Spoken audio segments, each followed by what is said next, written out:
Kurdum sana yüreğimi, semin verdim gülünlere. Oylanma oley deydin gittin, tutturmana kullun lelem. Oylanma oley deydin gittin, tutturmana kullun lelem. Onun beri aylar geçti, eyyem ara yıllar düştü. Aşık gözlerken araştı, geçmedin hiç yolun lelem.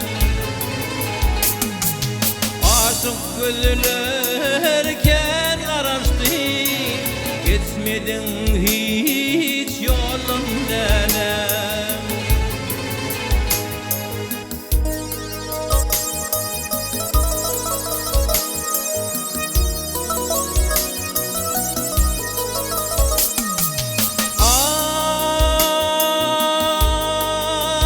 Ay sensiz ömrün geçer vaktim, başın yer gül daraltım.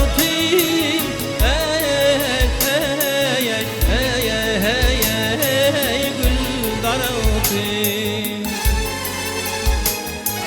Bir de geçti benim bahtım, atılır mı gülün lelem.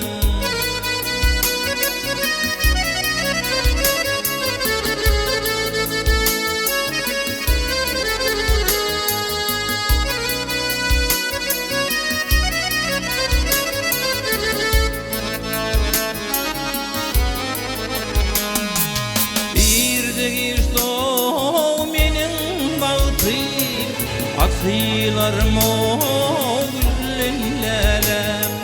Atılır mı dilin lelem, atılır mı